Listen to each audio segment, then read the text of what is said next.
ఏర్పాటు చేయకంటే ముందు కూడా తెలంగాణకి కల్పతరువు లాంటి తెలంగాణను సస్యశ్యామలం చేసిన తెలంగాణ బీళ్లకు గోదావరి నీళ్లను మళ్ళిచ్చిన ఒక బృహత్తరమైన ప్రాజెక్టు కాళేశ్వరం ప్రాజెక్టు. ఆ ప్రాజెక్టు మీద కాంగ్రెస్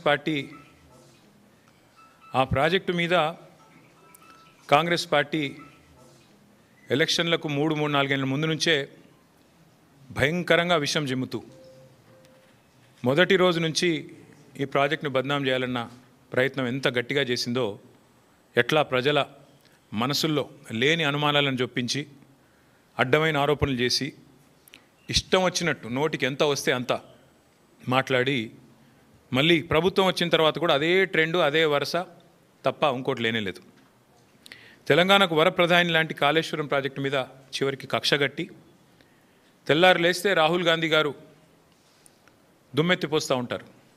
బీజేపీ జేబు సంస్థ సిబిఐ, బీజేపీ జేబు సంస్థ ఐటీ అంటూ తెల్లారు లేస్తే కాంగ్రెస్ ప్రభుత్వం, కాంగ్రెస్ పార్టీ జాతీయ నాయకత్వం జాతీయ స్థాయిలో సిబిఐ అంటేనే అది జేబు సంస్థ బీజేపీకి అని చెప్పి దుమ్మెత్తిపోస్తూ ఉంటారు.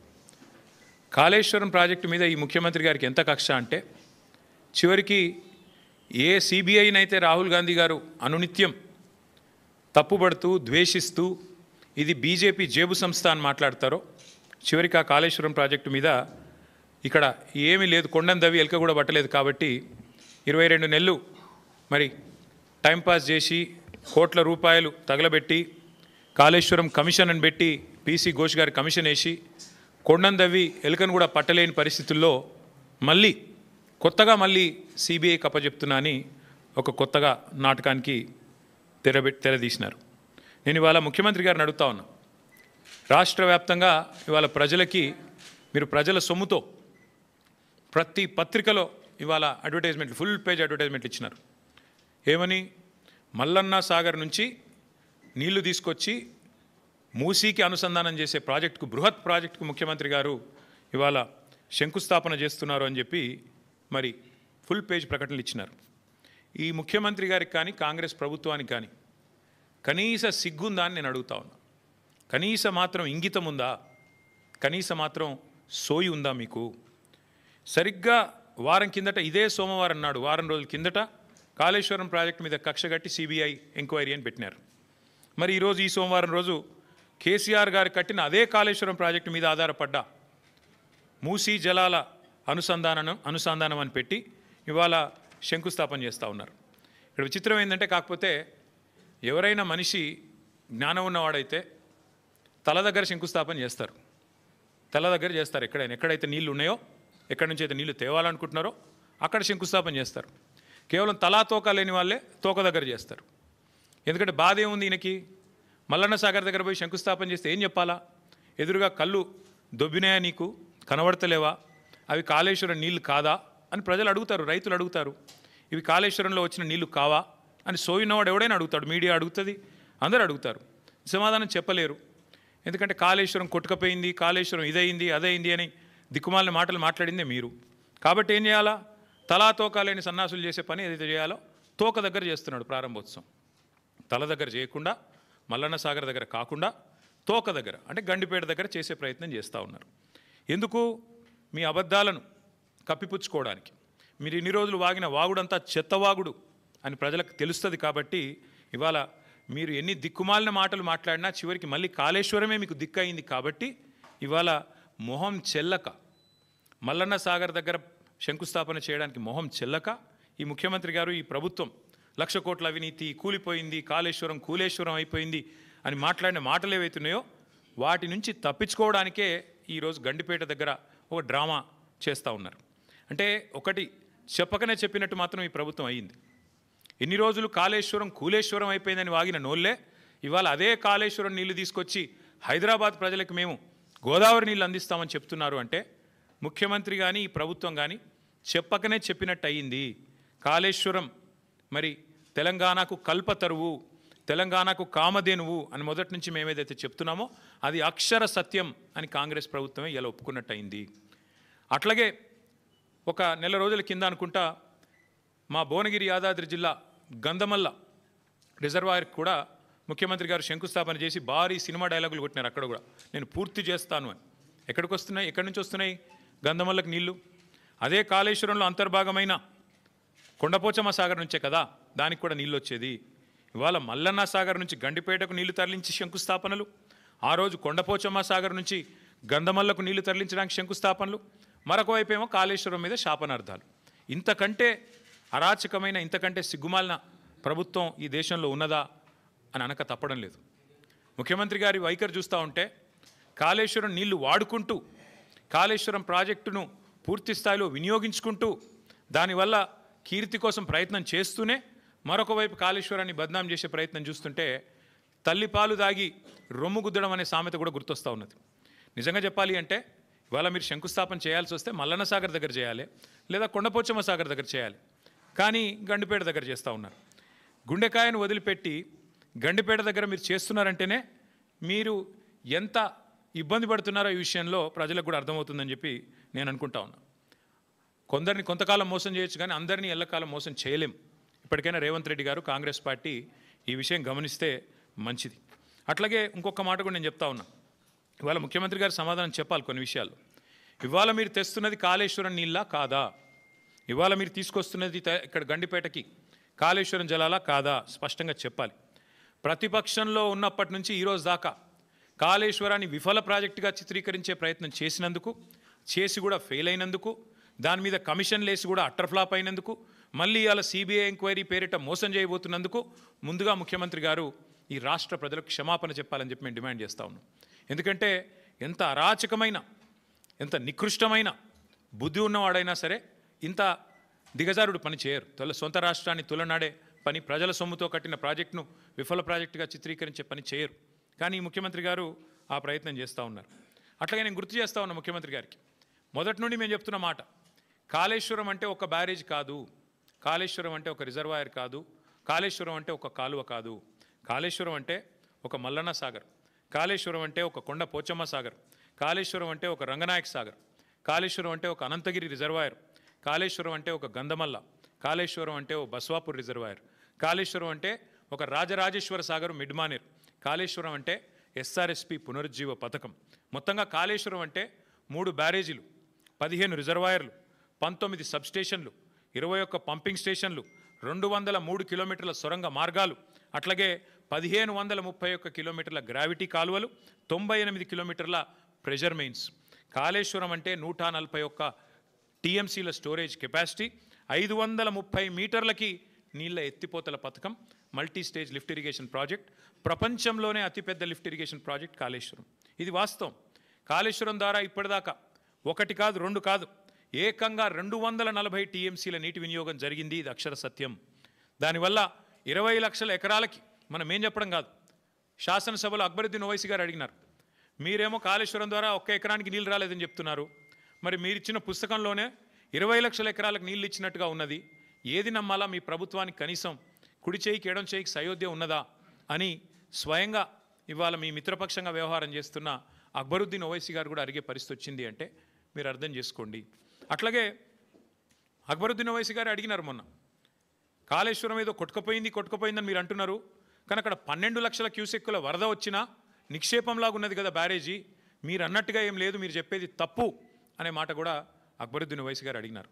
అట్లాగే ఆయన ఇంకొక మాట కూడా అడిగినాడు, 20 నెలలుగా ఎందుకు రిపేర్ చేస్తలేరు మీరు, ఎందుకు మీరు ఇన్ని రోజులు రిపేర్ చేయకుండా ఉన్నారు అనే ప్రశ్న కూడా వారు అడిగినారు. ఇంకొక మాట కూడా ఈ సందర్భంగా ఇదే అవకాశంగా నేను తెలంగాణ ప్రజలకు కూడా విజ్ఞప్తి చేస్తా ఉన్నాను.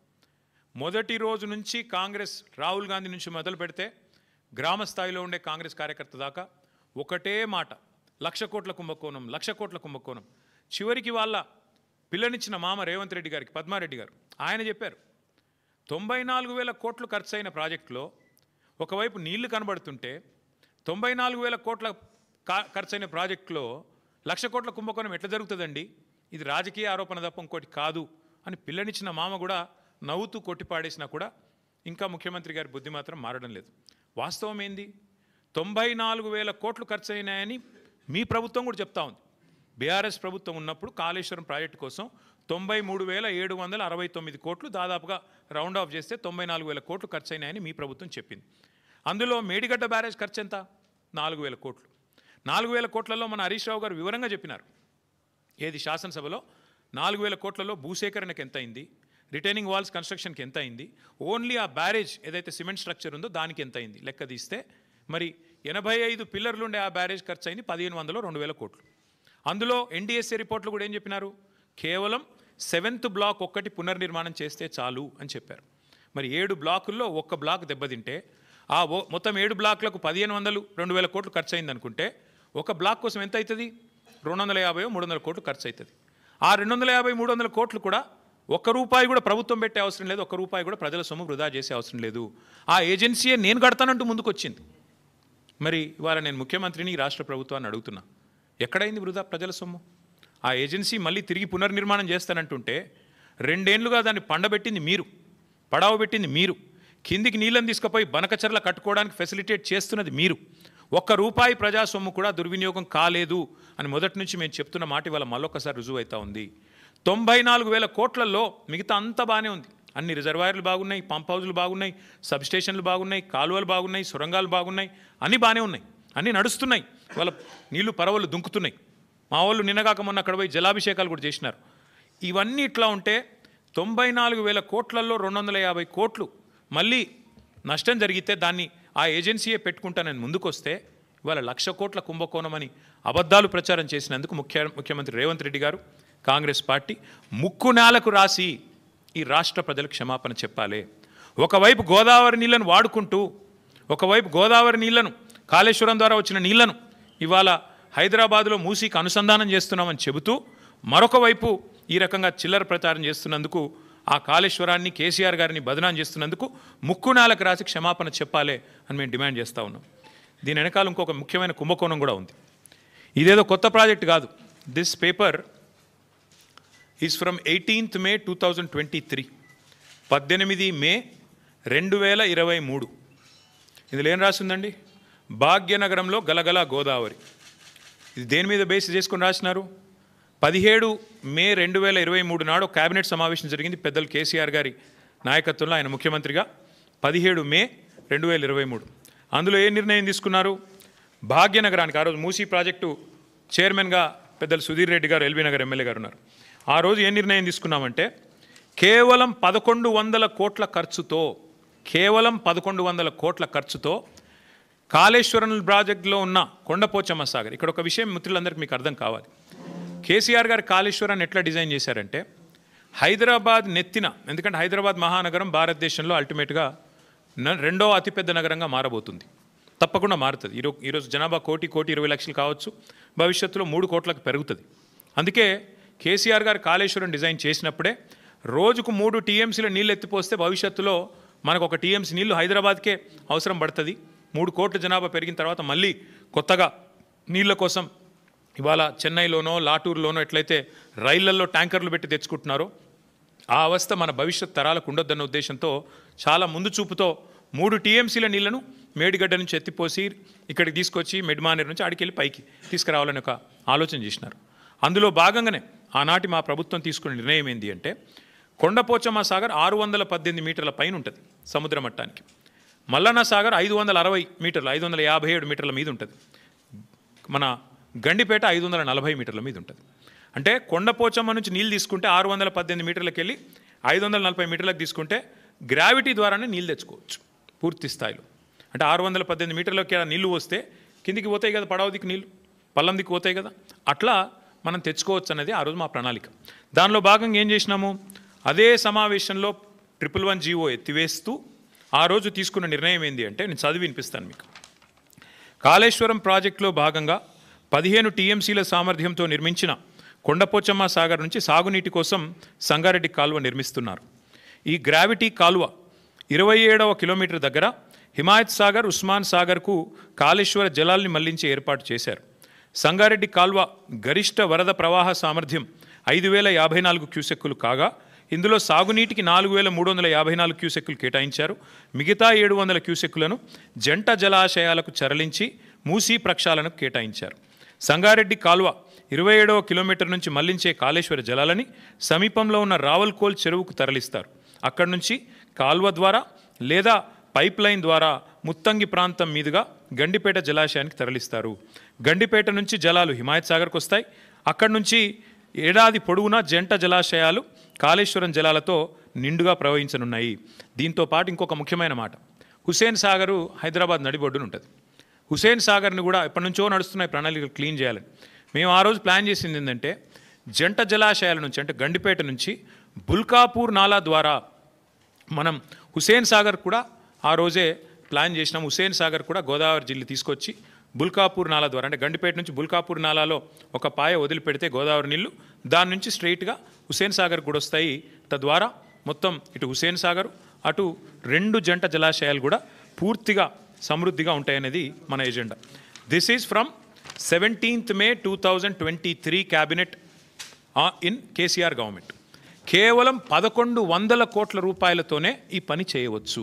ఇవాళ ముఖ్యమంత్రి ఏం చేస్తున్నారు, ఈ ప్రభుత్వం ఏం చేస్తున్నది? ఇవాళ మీరు పేపర్ యాడ్ చూడండి.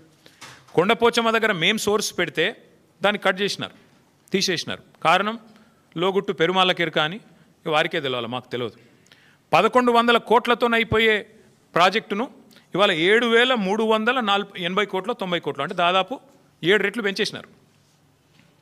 ఎవరి కోసం, ఎందుకోసం చెప్పరు, సమాధానం రాదు. ఎందుకు? స్పష్టంగా మీరు కొండపోచమ్మ సాగర్ నుంచి గ్రావిటీ ద్వారా నీళ్ళు తీసుకునే అవకాశం ఉన్నప్పుడు ఎందుకు పెంచుతున్నారు? ఏ కారణం చేత పెంచారు? మల్లన్న సాగర్ ఎందుకు మార్చారు సోర్సు? ఏం అవసరం వచ్చింది? ప్రభుత్వం సమాధానం చెప్పాలని మేము డిమాండ్ చేస్తున్నాం. మొన్న మీరు ఉత్తమ్ కుమార్ రెడ్డి గారి మాటలు విన్నారు శాసనసభలో. 35,000 కోట్లతోనైపోయే ప్రాణహిత చెవులను పక్కన పెట్టి మీరు 87,000 కోట్లు చేసినారు దీన్ని అని మాట్లాడినారు ఉత్తమ్ కుమార్ రెడ్డి గారు. నేను అడుగుతా ఉన్నా ఈ ప్రభుత్వాన్ని, అసలు మీకు సోయి ఉందా, అవగాహన ఉందా నేను అడుగుతా ఉన్నా. ఎందుకంటే మనందరికీ తెలుసు కాళేశ్వరం ప్రాజెక్టులో ఏమేమి పెట్టినాము. కాళేశ్వరం ప్రాజెక్టులో మీరు ప్రాణహితాలో ఎన్నడూ కూడా స్టోరేజ్ పెట్టలేదు. 14 TMCల స్టోరేజ్ పెట్టినారు మీరు. అదే మేము 141 TMCల సామర్థ్యంతో 15 రిజర్వాయర్లు నిర్మాణం చేశాం. దానివల్ల సహజంగా ఖర్చు పెరగదా? రిజర్వాయర్లు కట్టాలా, ల్యాండ్ ఎక్విజిషన్ చేయాలా, పెరుగుతుంది. ఇంకోటి మీరు ప్రాణహిత చేవెళ్ళ డిజైన్ చేసింది 2006-07లో, మేము మొదలుపెట్టింది 15-16లో. మరి అప్పటికి ఇప్పటికి 8 ఏళ్ల తర్వాత స్టీల్ ఖర్చు పెరుగుతుంది, సిమెంట్ ఖర్చు పెరుగుతుంది, అన్ని ఖర్చులు పెరుగుతాయి కదా. రిజర్వాయర్ల సామర్థ్యం పెరిగింది, GST వచ్చింది, ఇంకా చాలా వచ్చినాయి. వాటన్నిటి తర్వాత అది పెరిగితేనేమో ఇది 2 రెట్లు 2.5 రెట్లు పెరిగితే అదేదో ఘోరం జరిగిపోయింది, అదేదో పెద్ద స్కామ్ అన్నారు. ఇవాళ నేను అడుగుతున్నా 7 రెట్లు ఎట్లా పెరిగింది కాస్టు? 1100 కోట్ల ప్రాజెక్టు 7,400 కోట్ల ప్రాజెక్టు ఎట్లా అయ్యింది? ఇది స్కామ్ కాదా? నేను ఇవాళ స్పష్టంగా చెప్తున్నా, మీడియా మిత్రులు దయచేసి మీరు పరిశోధించండి. వాస్తవం ఏంటి అంటే 150,000 కోట్ల మూసి బ్యూటిఫికేషన్ అని చెప్పి ముఖ్యమంత్రి గారు ప్రకటించగానే మేము అడ్డుపడ్డాం. హైదరాబాద్ ప్రజలు అడ్డుపడ్డారు, నిలదీసినారు. 16,000 కోట్లతో అయిపోయే ప్రాజెక్ట్ని 150,000 కోట్లు ఎట్లయితాయి అని మేము నిలదీస్తే ఇవాళ కొత్త స్టైల్ ఎత్తుకున్నారు. ఇన్నోవేటివ్ థింకింగ్ కదా. ఇన్నోవేటివ్ థింకింగ్లో భాగంగా ఏం చేసినారంటే స్కామ్ని కూడా ఇన్స్టాల్మెంట్లలో చేస్తున్నారు. 150,000 కోట్లు ఒకటేసారి టెండర్లు పిలిస్తే ఎందుకు ఇంత అయింది అంటే జవాబు లేదు. అందుకే విడతల వారి దోపిడీ. మొదలు 1100 7,700 చేయాలి, ఆ తర్వాత ఇంకోటి 5 రూపాయలు ఉన్నదాన్ని 40 రూపాయలు చేయాలి, పెంచుకుంటూ ఆఖరికి మొత్తం స్కామ్ మళ్ళీ 150 కోట్ల కాడికి తేవాలి. ఇది వీళ్ళ ఎత్తుగడ. నేను మళ్ళీ చెప్తా ఉన్నా, May 17, 2023 నాడు 1100 కోట్లతో కొండపోచమ్మ సాగర్ నుంచి గోదావరి నీళ్ళని తీసుకొచ్చి బ్రహ్మాండంగా రావులకోల్ చెరువులో పోసి రావులకోల్ చెరువు నుంచి గండిపేటకు నీళ్ళు తీసుకొచ్చే మార్గం గ్రావిటీ ద్వారా ఉంటే ఇవాళ మీరు 3 WTPలు ఎందుకు కడుతున్నారు? 5 పంప్ హౌజ్లు ఎందుకు పెడుతున్నారు? ఎవరి లాభం కోసం పెడుతున్నారు అని ముఖ్యమంత్రి గారు నేను అడుగుతా ఉన్నా. ఇవాళ ఎట్లా పెరిగింది? కమిషన్లు దండుకోవడానికా, మొబిలైజేషన్ అడ్వాన్సులు ఇవ్వడానికా, కాంట్రాక్టర్లకు దోచిపెట్టడానికా? ఎందుకు తక్కువ ఖర్చుతో అయ్యేదాన్ని పక్కకు పెట్టి ఎక్కువ ఖర్చుతో చేస్తున్నారు? ఒక దిక్కు మీరే చెప్తున్నారు పైసలే లేవు, అప్పు ఉడతలేదు, ఒక్క పథకం ఇచ్చేందుకు ఏమీ లేదు అని పచ్చి అబద్ధాలు ఒక దిక్కు మీరే చెప్తారు. పార్లమెంటు చెప్పినా, కేసీఆర్ ప్రభుత్వం చేసిన అప్పు 2,80,000 కోట్లని పార్లమెంట్ చెప్పినా సిగ్గు లేకుండా మొన్న అసెంబ్లీలో కూడా 8 లక్షల కోట్లని ఒకరు, 7 లక్షల కోట్ల అప్పని ఇంకొకరు నోటికొచ్చిన అబద్ధాలు ఒకవైపు మాట్లాడుతున్నారు. ఒక దిక్కేమో తులం బంగారానికి పైసలు లేవు, ఆడబిడ్డలకు 2,500 ఇయ్యనికి పైసలు లేవు, 6 గ్యారంటీల అమలుకు పైసలు లేవు, ముసలోళ్ళకి 4,000 పెన్షన్ ఇయ్యనికి పైసలు లేవు, రైతు బంధు ఏడానికి పైసలు లేవు, ఇంకా చెప్తూ పోతే చాలా ఉన్నాయి. వీటికి పైసలు లేవు. కానీ 7,400 కోట్లతో ఎవరు అడగని ప్రాజెక్టును మాత్రం అర్జెంటుగా టేకాఫ్ చేయాల్సిన అవసరం ఎందుకు వచ్చింది ముఖ్యమంత్రి గారు? తప్పకుండా చెప్పాలని చెప్పి నేను డిమాండ్ చేస్తా ఉన్నాను. ఇందులో అవినీతి కోణమే కాదు, క్రిమినల్ కోణం కూడా ఉంది. ఈ ప్రాజెక్ట్ వెనకాల క్రిమినల్ కోణం కూడా ఉంది. మీకు యాదికుండాలే ఆనాడు అదేదే వెలుగు పత్రికలో వచ్చింది సుంకిశాల, అది ఇవ్వండి, సుంకిశాల వెలుగు ఉంది, ఇక్కడ ఉంది, ఇగో ఇది వెలుగు పత్రికలో వచ్చింది. ఏమన్నది ఇలా, సుంకిశాల రిటైనింగ్ వాల్ కూలిపోతే HMWSB Hyderabad metro water supply and sewerage board నడుపుతున్నది ఈ ప్రాజెక్ట్ని, వాళ్ళ ఆధీనంలో నడుస్తున్నది. ఏం చెప్పారు ఇందులో, ఈ కాంట్రాక్టర్ ఎవరైతే ఉన్నారో ఆయన అర్జెంటుగా బ్లాక్ లిస్ట్ చేయండి, పక్కన పెట్టండి అని హెచ్ఎండబ్ల్యూఎస్ఎస్బి మరి రిపోర్ట్ ఇచ్చింది అని వెలుగు పత్రిక, V6 వెలుగు సంస్థ వారిచ్చిన పత్రికా కథనం ఇది. మరి ఇవాళ నేను అడుగుతున్న ముఖ్యమంత్రి గారిని, ఏ ఏజెన్సీ అయితే బ్లాక్ లిస్ట్ మీరు చేయాలో, ఏ ఏజెన్సీని అయితే బ్లాక్ లిస్ట్ చేయాలో, ఎవరినైతే నేషనల్ హైవే అథారిటీ ఆ ఏజెన్సీని బ్లాక్ లిస్ట్ చేసింది. మన కేరళలో ఒక రహదారి వీళ్ళు నిర్మాణం చేసినారు, NH66, అక్కడ ఒక స్లోప్ ప్రొటెక్షన్ వాల్ కొలాప్స్ అయింది, వీళ్ళు కట్టిందే, సేమ్ ఇదే కంపెనీ కట్టింది. నేషనల్ హైవే అథారిటీ వాళ్ళు, కేంద్ర ప్రభుత్వం వాళ్ళేమో వాళ్ళని బ్లాక్ లిస్ట్ చేసినారు, డీబార్ చేసినారు. మరి మీరెందుకు చేస్తలేరు? మీ డిపార్ట్మెంట్లో ఏ డిపార్ట్మెంట్లోనైతే సుంకిశాలు ఉంటుందో దాని రిటైనింగ్ వాల్ కొలాప్స్ అయితే మళ్ళీ వాళ్ళకే 7,400 కోట్ల వర్క్ ఇచ్చినావంటే ఏమర్థం చేసుకోవాలి? నేను రాష్ట్ర ప్రజలు ఏమర్థం చేసుకోవాలి? ఎందుకు ఇంత అవాజ్యమైన ప్రేమ వారి మీద మీకు? ఇదే సంస్థను కదా మీరు ఈస్ట్ ఇండియా కంపెనీ అని హుంకరించింది, గర్జించింది మీరే కదా. ఈస్ట్ ఇండియా కంపెనీ ఈరోజు బెస్ట్ ఇండియా కంపెనీ ఎట్లయింది, నీకు బెస్ట్ ఫ్రెండ్ ఎట్లయింది చెప్పాలా రేవంత్ రెడ్డి గారు? నాకు తెలిసి ఇప్పుడు నేను ఈ మాట మాట్లాడినాక కొన్ని టీవీలు లైవ్ కట్ అవుతాయి, కొంతమంది రేపు రాయరు, నాకు తెలుసు, అది పర్వాలేదు. మీకు రాసే ఇది లేక మీకు ఉండకపోవచ్చు, మీకు ఇబ్బందులు ఉండొచ్చు, కానీ నేను స్పష్టంగా చెప్తా ఉన్నా, ఇవాళ సోషల్ మీడియా ఉంది, ప్రజలు చూస్తారు, తెలుసుకుంటారు. మీకుండే ఇబ్బందులు సోషల్ మీడియాలో ఉండవు, ఎందుకంటే ఇవాళ ప్రతి ఒక్కరు మీడియా చాలా పవర్ఫుల్గా మారిపోయింది. కాబట్టి నేను అడుగుతా ఉన్నా, నీ సొంత నియోజకవర్గం కొడంగల్లో లిఫ్ట్ ఇరిగేషన్ ప్రాజెక్టులు అదే బ్లాక్ లిస్ట్ చేయాల్సిన ఏజెన్సీకి ఇస్తావు. 1100ను 7,400 కోట్లు చేసి ఎక్కడ నీ సంస్థనే ఇచ్చింది కదా, నువ్వే కదా మున్సిపల్ మినిస్టరు, మున్సిపల్ మినిస్టర్ కిందే ఉంటుంది కదా హెచ్ఎండబ్ల్యూఎస్ఎస్బి. మరి అదే Hyderabad metro water supply sewerage బోర్డులో కుప్పకూలిపోతే సుంకిశాల, వాళ్ళ మీద చర్యలు తీసుకోకపోగా, వాళ్ళని పనిష్ చేయకపోగా రివార్డు ఇస్తావా? కొడంగల్ ప్రాజెక్టు వాళ్ళకే ఇస్తావు, వాళ్ళకున్న ఇంకొక ఆయన ఎవరు, ఆ మంత్రి పొంగులేటి శ్రీనివాసరెడ్డి గారికి ఇస్తావు, ఇద్దరు కలిపి 4,000 కోట్ల వరకు కొడంగల్ లిఫ్ట్ ఇరిగేషన్. ఇంకో దిక్కేమో ఇవాళ మళ్ళీ 7,400 కోట్ల వరకు మళ్ళీ అదే సంస్థకి, ఎవరైతే సుంకిశాల కూలిపోవడానికి కారకులో వారికే ఇస్తున్నారు. మరి కేంద్ర ప్రభుత్వానికి లేని మొహమాటం మీకెందుకున్నది? కేంద్ర ప్రభుత్వం బార్ చేసింది వాళ్ళని, NHలో మీరు పాల్గొనవద్దు అని చెప్పి వాళ్ళని బ్లాక్ చేసింది. మీరెందుకు చేస్తలేరు? ఇది క్రిమినల్ కుట్ర కాదా? ఖచ్చితంగా నేను అంటా ఉన్నా, ఇది దోపిడీ తప్ప ఇంకోటి కాదు. కాంట్రాక్టర్లతో కుమ్మక్కై 1,000 కోట్లు కొల్లగొట్టడానికి ఢిల్లీకి ముడుపులు పంపి సీటు కాపాడుకోవడానికి చేస్తున్న ప్రయత్నం తప్ప ఏమీ లేదని చెప్పి మళ్ళొకసారి నేను చెప్తా ఉన్నా. అట్లాగే ఎప్పుడో 20 ఏళ్ల కింద పేపర్కి పరిమితం అయిపోయిన ప్రాణహిత చేవెళ్లలోనేమో అది దాన్ని మేము రిజర్వాయర్లు యాడ్ చేసి బ్రహ్మాండంగా దానిలో తెలంగాణను రీడిజైన్ చేసి సస్యశ్యామలం చేస్తే అది స్కామ్ అట. మరి ఇక్కడ ఎందుకోసం తక్కువ ఖర్చుతోనే అయిపోయేదాన్ని పెంచితే స్కామ్ ఇట్లా కాదు, ముఖ్యమంత్రి గారు చెప్పాలి. 1,100 కోట్లు 7,500 కోట్లు ఎట్లా పెరిగింది చెప్పాలి. ఇంకొక మాట కూడా చెప్పి నేను ముగిస్తాను. ఇవాళ జరుగుతున్నది వాస్తవానికి ఏంటంటే విడతల వారి దోపిడీ అని నేను స్పష్టంగా చెప్తా ఉన్నాను. ఒకేసారి 1,50,000 కోట్లు కాకుండా ముందు 7,400, ఆ తర్వాత నెక్స్ట్ ఇన్స్టాల్మెంట్లో మరొక 10,000, ఆ తర్వాత ఇంకో 20,000, ఈ పద్ధతుల్లో మూసీలో కూడా ముఖ్యమంత్రి గారు దోపిడీకి తెరలోపినారు. ఎంఆర్ అనే సంస్థ హైదరాబాద్లో మీకు తెలుసు, ఎంఆర్ ప్రాపర్టీస్ మీద ఇంకా ఎంక్వైరీ ఉంది. వాళ్ళని పిలిచి మాట్లాడుతున్నాడు ముఖ్యమంత్రి గారు, మూసీలోకి వచ్చేయండి మీరు, నేను 300 ఎకరాల ల్యాండ్ ఇస్తాను మీకు, అర్జెంటుగా మీరు వచ్చేయండి, అక్కడి నుంచి సంస్థను డబ్బులు తేండి పెట్టేయండి అని చెప్తున్నాడు. ఇంకోవైపు ఇదే ఏజెన్సీ, ఏ ఏజెన్సీని అయితే బ్లాక్ లిస్ట్ చేయాలి అని హెచ్ఎండబ్ల్యూఎస్ సిఫారసు చేసిందో ఆ సంస్థతో మాట్లాడుతున్నాడు. మీరు రండి, ఇందులో హ్యామ్ మోడల్ చేద్దాం, మీకు ముందే ఇచ్చేస్తా, ల్యాండ్ అంతా 400 ఎకరాలు ఇచ్చేస్తా, కట్టుకోండి మీ ఇష్టం ఉన్నది అని వాళ్ళతో మాట్లాడుతున్నాడు. ఎందుకు ఇంత ఆత్రము? అదే ఆత్రం నీకు తులం బంగారం ఇవ్వడానికి ఎందుకు లేదు? అదే ఆత్రం నీకు నెలకు 2,500 మహిళలకి ఇయనికి ఎందుకు లేదు? అదే ఆత్రం నీకు పిల్లలకి స్కూటీలు ఇవ్వడానికి ఎందుకు లేదు? విద్యా భరోసా కార్డులు ఇవ్వడానికి ఎందుకు లేదు? అదే ఆత్రం ముసలోళ్ళకి 4,000 పెన్షన్ ఇచ్చే విషయంలో ఎందుకు లేదు? ఎందుకు అంటే అక్కడ కమిషన్లు రావు, ఇక్కడైతే కమిషన్లు దండుకోవచ్చు, సీట్లు కాపాడుకోవచ్చు. నేను గుర్తు చేస్తా ఉన్న ముఖ్యమంత్రి గారికి, మేము మీలాగా ఆదరాబాదరాగా చేయలేదు. మేము 16,000 కోట్ల రూపాయలతో ఆనాడు సుధీర్ రెడ్డి గారు మన మూసీ చైర్మన్గా ఉన్నాడు, ఓవరాల్గా 16,000 కోట్లతో కంప్లీట్ డిపిఆర్ తయారు చేసినాం. అందులోనే 3,866 కోట్ల రూపాయలతో 37 ఎస్టీపీల నిర్మాణం పూర్తి చేసింది బీఆర్ఎస్ ప్రభుత్వం. 2017లోనే మూసీ రివర్ డెవలప్మెంట్ కార్పొరేషన్ ఏర్పాటు చేసినాం. కాళేశ్వరం జలాలతో ఆనాడే గోదావరి మూసీ నదిల అనుసంధానానికి 17 మే 2023లోనే మేము బ్రహ్మాండంగా పరిపాలన అనుమతులు కూడా ఇచ్చినాం, క్యాబినెట్ అనుమతులు కూడా ఇచ్చినాం. అట్లాగే మూసీ మీద 545 కోట్ల రూపాయలతో 15 బ్రిడ్జిల నిర్మాణానికి మేము ఆల్రెడీ టెండర్లు పిలిచినాం. నేను శంకుస్థాపనలు కూడా చేసినాను. ఇప్పటివరకు ఒక్క బ్రిడ్జ్ కూడా పూర్తి కాలేదు. మీరు రిబ్బన్లు కట్ చేస్తూ తిరగొచ్చు. ఇవాళ మేము కట్టిన ఇంటర్చేంజ్కి రిబ్బన్ కట్ చేయొచ్చు, ఫలక్నుమా ఆరోబి మీరు కట్ చేయొచ్చు. అట్లాగే మేము కట్టిన రిజర్వాయర్లకి ఇవాళ మీరు పోయి డైలాగులు కొట్టొచ్చు. మేము తెచ్చిన పరిశ్రమకు నిన్నగాక మొన్న పాలమూరులో పోయి 4 సినిమా డైలాగులు కొట్టొచ్చు. కానీ వాస్తవాలుగానే ఉంటాయి. మీరు ఒక్క పరిశ్రమ తేలేదు, ఒక్క ప్రాజెక్టు కట్టలేదు, పైపెచ్చు మూసీ పేరిట మళ్ళొక్కసారి లూటీకి తెరదీస్తున్నారు. అందుకే ముఖ్యమంత్రి గారిని నేను అడిగేది చిత్తశుద్ధితో పనిచేయండి. 16,000 కోట్లతో అయిపోయే మొత్తం ప్రాజెక్టుకి ఎందుకు ఈ అడ్డగోలు కార్యక్రమాలు చేస్తున్నారు? ఎందుకు ప్రజల్ని ఇబ్బంది పెట్టే ప్రయత్నం చేస్తున్నారు? ఆ రోజు సుధీర్ రెడ్డి గారు చైర్మన్గా ఉన్నప్పుడు ఎస్టీపీలు 100% పూర్తి చేశాం 3,866 కోట్లతో.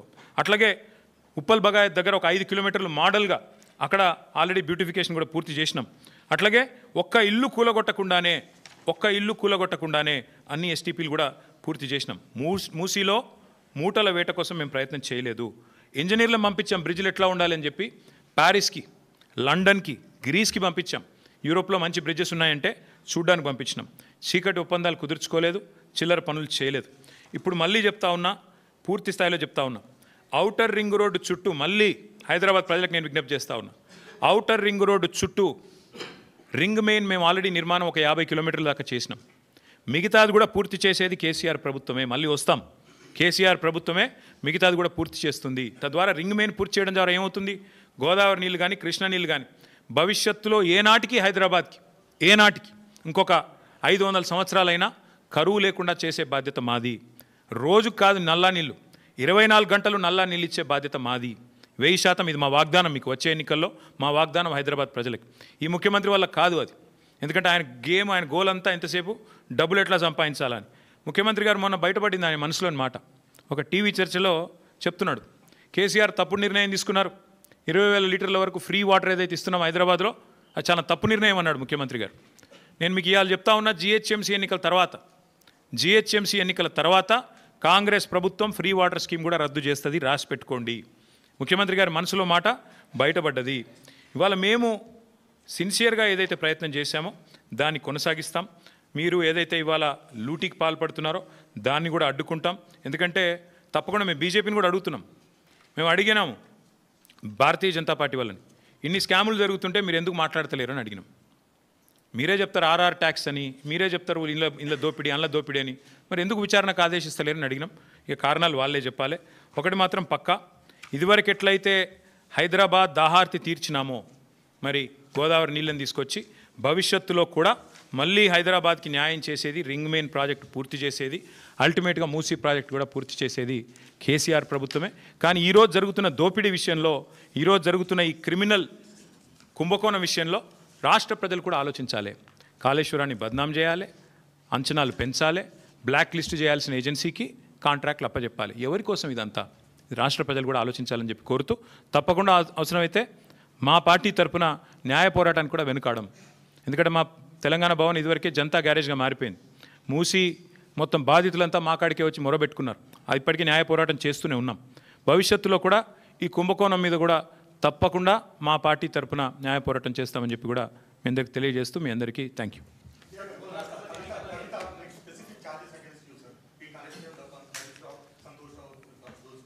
See Rahul, I'll tell you one thing. Whatever had to be discussed has been discussed in the party. Action has been taken. Once action has been taken, there is nothing further that I can add or comment.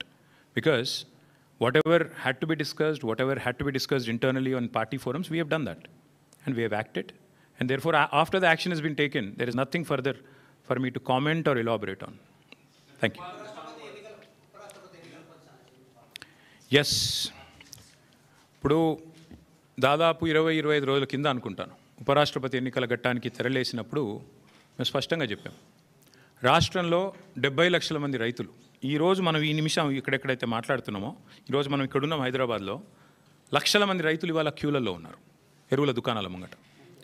రాష్ట్ర వ్యాప్తంగా ఒక జిల్లా కాదు అన్ని జిల్లాల్లో ఎక్కడికక్కడ కొట్టుకుంటున్నారు, మహిళలు కొట్టుకుంటున్నారు, మహిళా రైతులు. అంత అరాచకమైన పరిస్థితి ఉంది. 25 రోజుల కిందట మేము మా పార్టీ నుంచి డిమాండ్ చేసినాం, ఇది రాష్ట్ర ప్రభుత్వ వైఫల్యమా కేంద్ర ప్రభుత్వ వైఫల్యమా ఎవరిది అన్నది మీరు తెలుసుకోండి, కానీ రైతులకు ఎరువులు అందించండి. మీరు అందిస్తే తప్పకుండా మీకు మద్దతు ఇచ్చే అంశం పరిశీలిస్తామని చెప్పాం. We have nothing against the 2 candidates. ఇద్దరు మంచోళ్ళే కావచ్చు, justice Reddy and CP Radhakrishnan ఇద్దరు కూడా మంచోళ్ళే కావచ్చు, మేము కాదంటలేదు. కానీ ఇవాళ వాళ్ళు ఇద్దరు అభ్యర్థులు కూడా 2 వ్యవస్థలకు ప్రతినిధులు. అటు ఎన్డీఏ ఇటు ఇండియా, ఈ 2 కూటమిలకి వారు ప్రతినిధులు. వారు వ్యక్తులుగా కాదు నించున్నది, ఇండిపెండెంట్గా నించోలేదు. ఒకరు కాంగ్రెస్ తరపున, ఒకరు బీజేపీ తరపున నించున్నారు. ఇటు కాంగ్రెసు అటు బీజేపీ ఇద్దరూ కూడా ఈ రాష్ట్ర రైతులను వేధిస్తున్నారు, సతాయిస్తున్నారు, చావగొడుతున్నారు. వాళ్ళు ముష్టి యుద్ధాలకు తిరిగే ఒక అరాచక పరిస్థితి తెచ్చిపెట్టినారు. 25 రోజుల కింద మేము హెచ్చరించినా, అప్రమత్తం చేసినా ఇంతవరకు కేంద్ర ప్రభుత్వం స్పందించలేదు, రాష్ట్ర ప్రభుత్వం స్పందించలేదు. అందుకే 70 లక్షల మంది తెలంగాణ రైతన్నల తరపున మేము నిర్ణయం తీసుకున్నాం. నిజానికి నోటా ఉంటే ఎన్నికలు బహిష్కరించడం మంచిది కాదు, ప్రజాస్వామ్య ప్రక్రియలో పాల్గొనాలి. నోటా అనే బటన్ ఉంటే అందులో నోటా కొత్తటోళ్ళం, కానీ నోటా లేదు. అటో ఇటో ఏదో రెండిట్లో ఏదో ఒకటి చేయాల్సిన పరిస్థితి ఉంది. అందుకే ఈ ఎన్నికలు మేము we're abstaining, we're not going to participate as a party. నిన్నగాక మొన్న 2 రోజుల కిందట మా రాజ్యసభ ఫ్లోర్ లీడర్ సురేష్ రెడ్డి గారిని, అదేవిధంగా అందుబాటులో ఉన్న రాజ్యసభ సభ్యుల్ని పెద్దలు కేసీఆర్ గారు లంచ్కి పిలిచారు. మీటింగ్ కూడా అయింది, చర్చ కూడా జరిగింది ఏం చేద్దామని. చర్చించిన తర్వాతనే, అందుబాటులో ఉన్న ముఖ్యులతో కూడా చర్చించిన తర్వాతనే నిర్ణయం తీసుకున్నారు. ఈ ఎలక్షన్లో మేము ఎవరికి కూడా సబార్డినేట్ కాదు, ఎన్డీఏ సబార్డినేట్ కాదు, మేము ఇండియా సబార్డినేట్ కాదు, మేము తెలంగాణ ప్రజలకు సబార్డినేట్ అంతే. కాబట్టి తెలంగాణ ప్రజల పక్షాన వారి బాధను వ్యక్తం చేయడానికి ఇది ఒక వేదికగా వాడుకుంటున్నాం. తెలంగాణ రైతుల పక్షాన ఈ ఎన్నికల్లో మేము పాల్గొనబోట్లేదు, వీఆర్ గోయింగ్ టు అబ్స్టైన్.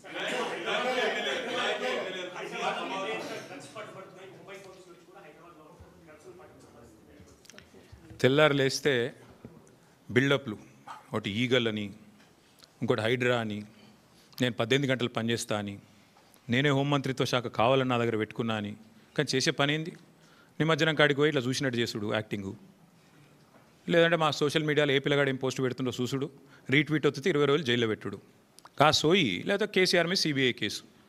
అంటే టీఆర్ఎస్ నాయకత్వం మీద, బీఆర్ఎస్ నాయకత్వం మీద పెట్టిన శ్రద్ధ, దృష్టి. నేను ముఖ్యమంత్రిని అడుగుతున్నా, నీకు అసలు సిగ్గుందా? మహారాష్ట్ర పోలీసు వాళ్ళు వచ్చి ఇక్కడ నెలల తరబడి ఆ కంపెనీలో కూలీలుగా చేరి, కార్మికులుగా చేరి, నెలల తరబడి పరిశోధించి, చివరికి అది డ్రగ్స్ అని తెలుసుకున్న తర్వాత, నిర్ధారించుకున్న తర్వాత, నీకు ఖబర్ లేకుండా, నీ పోలీసు వాళ్ళకి ఖబర్ లేకుండా, నీ ఇంటెలిజెన్స్ వ్యవస్థ కుప్పగూలిపోయి వాళ్ళు వచ్చి దాడి చేసి, మహారాష్ట్ర పోలీసు వాళ్ళు వచ్చి హైదరాబాద్లోని చర్లపల్లిలో దాడి చేసి 12,000 కోట్ల డ్రగ్స్ పట్టుకున్నారు. నేను ముఖ్యమంత్రిని అడుగుతున్నా, నీకేమైనా ముడుపులు ముట్టినాయి? ఇలా 12,000 కోట్లు 21 నెలల నుంచి ఏం చేస్తున్నావు? నీ ఈగల్ ఏం చేస్తుంది? నీ హైడ్రా ఏం చేస్తుంది? నీ హోంమంత్రిత్వ శాఖ ఏం చేస్తుంది? నీ పోలీస్ ఇంటెలిజెన్స్ ఏం చేస్తుంది? ముడుపులు తీసుకోవడంలో బిజీగా ఉన్నారా? ఎట్లా? హైదరాబాద్లోని చెర్లపల్లిలో 12,000 కోట్లు. ఇది భారతదేశంలోనే 2వ అతిపెద్ద డ్రగ్స్ ఇప్పటిదాకా దొరికింది. ఇదివరకు ఒకసారి గుజరాత్లో దొరికింది 21,000 కోట్లు, ఇప్పుడు రెండోసారి 12,000 కోట్లు. సిగ్గులేని విషయం ఏంటంటే, సిగ్గుపడాల్సిన విషయం ఏంటంటే, మన పోలీసులకు ఖబర్ కూడా లేదు. మహారాష్ట్ర పోలీసులు వచ్చి దాడి చేసేదాకా మన పోలీసులకు ఖబర్ కూడా లేదు. ముఖ్యమంత్రి గారికి ముడుపులు అందినాయి అనేది నా అనుమానం. అందుకే చూస్తున్నట్టు వేయండేమో, లేదా ముఖ్యమంత్రి బిజీగా ఉన్నాడేమో. ఏది? ఎవడు రీట్వీట్ అవుతుండు వాని మీద కేసు పెట్టుర్రి, ఎవడు పోస్ట్ పెడుతుండే వాని అర్జెంట్ లోపలేయండి, లేదా గణేష్ కాడపోయి కొద్దిగా స్టంట్ కొట్టినట్టు చేద్దాం, అక్కడ కేసీఆర్ పాటలు బాగా పెడుతుర్రు, పోలీసు వాళ్ళు డీజే బాక్సులు గుంజుకోవాలి, యాంప్లిఫైర్లు గుంజుకోవాలి. గదే పని. ఏమన్నది ఇవాళ పోలీసులకు రాష్ట్రంలో పని? పాపం పోలీసుల బండ్లలో డీజిల్ దిక్కులేదు. మేము మమ్మల్ని అరెస్ట్ చేస్తుంటే హరీష్ రావు గారు అడిగినారు, ఏమైనా నీకు టీఏ వచ్చిందని అడిగారు. పాపం ఆయన నవ్వుతుండు పోలీసు ఆయన. డిఏ వచ్చినాదా, టీఏ వచ్చినాదా, మీ బండ్లలో డీజిల్ అని వస్తున్నాదా అంటే చెప్పలేకపోతున్నారు, పోలీసు వాళ్ళు నవ్వుతున్నారు. అట్లాంటి పరిస్థితి ఉన్నది వాళ్ళు. అందుకే ఈ రాష్ట్ర హోంమంత్రికే ముడుపులు అందినట్టుగా నాకైతే అనుమానం ఉంది.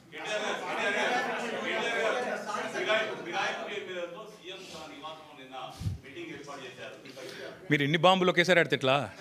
అయితే బ్రదర్ సింపుల్, ఇందులో ఏం చర్చ చేయాల్సిన అంశం కూడా ఏం లేదు. వాస్తవం ఏంటంటే already the PCC president has turned approver.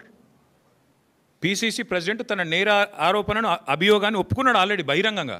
Oh TV చర్చలో పీసీసీ ప్రెసిడెంట్ గారిని అడిగినారు, ఏమండి ఎమ్మెల్యేలు చేరినారు అంటే, అవును చేరినారు మా కాంగ్రెస్ పార్టీలో అని చెప్పిండు. ఇక నేరాంగీకారం జరిగిన తర్వాత విచారణ ఎందుకు?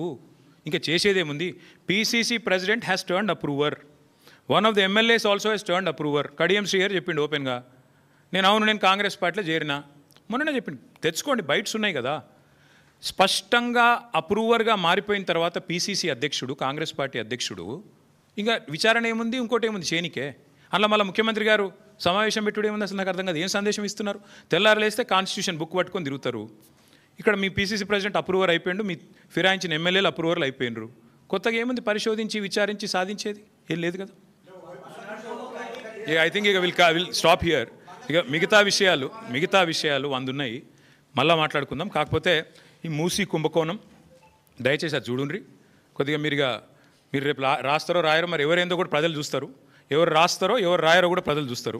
ఎవరికి ఏం ఒత్తిళ్ళు ఉన్నాయో, ఏ సంస్థలకు అడ్వర్టైజ్మెంట్ల వల్ల మీరు పడుతున్న ఇబ్బందులు ఏంది, ఎవరికి తొత్తులుగా ఉన్నారు, ఇవన్నీ కూడా తెలుస్తాయి ప్రజలకు. రాష్ట్రాల సంగతి, రాయనుల సంగతి కూడా ప్రజలు ఆలోచించాలని నేను కోరుతా ఉన్నాను. ఎందుకంటే ఇంత వివరంగా చెప్పినాక ఇన్వెస్టిగేటివ్ జర్నలిస్టులు, మా సోదరులు రాస్తారా రాయరా, మీ యాజమాన్యాలు ఒప్పుకుంటాయా ఒప్పుకోకపోవా, మీరు రాసిన ఇవన్నీ కూడా ప్రజలు గమనిస్తారు. ఎవరు ఎటువైపు ఉన్నారో కూడా ప్రజలు చూస్తారు. Thank you. మేము బరాబర్ చూస్తాం, ప్రజలు ఇంకా ఎక్కువ చూస్తారు.